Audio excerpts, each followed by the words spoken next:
कामिल मुर्शिद जी बादशाही जो खैर। Oh no!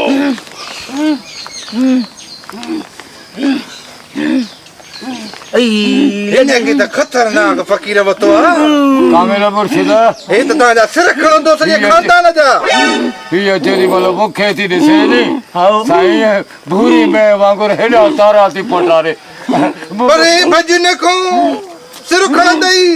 मुंडिया में हथ विझी मुंडी भञंदई साईं बात हित ते लगल तहां जो इश्तिहार पढ़ियो तो चयो त कामिल आ वडो असली हिया जो हिया करे छड़ी दो पर हाने तहां के हिन जिनड़े के तक मेहरबानी कयो फकीर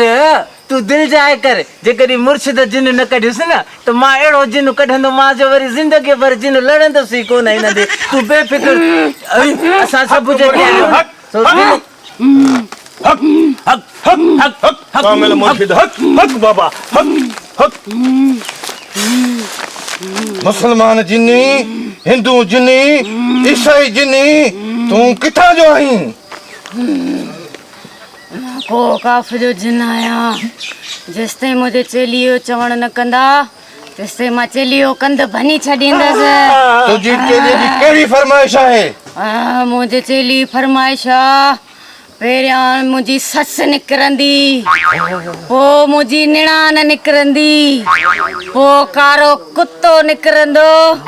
चौथे नंबर ते ई पाणी वारो ॾेॾर निकिरंदो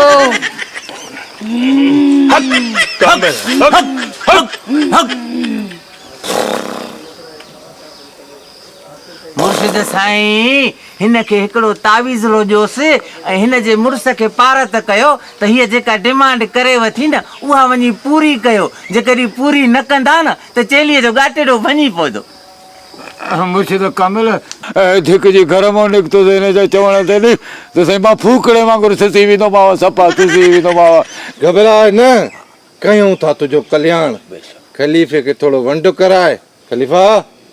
वंड ॾियनी त पोइ हिननि खे तावीज़ ॾेई सम्झाए हाज़िर मुंहिंजा साईं हाज़िर कामिल मुर्शिद हक खलीफ़ा साईं जी 2000 हिन मिस्कीन यतीम जो नज़रानो क़बूल पए ॻाल्हि ॿुध कमु आयो आहे किरोड़नि जो वठणु ॾिए थो 2000 हेड़ी सुहिणी ज़ाल जो कमु वठणु आयो आहे जेकॾहिं को झटे वञई त पोइ 2-3 अथई त कढ वञा अबा ॿियो त ग़रीब वटि कुझु कोन्हे किरायो बि हुन मासा त को वठंदो चङो बीह भला बीह त मां सणाई कयां थो छा यादि कंदे हे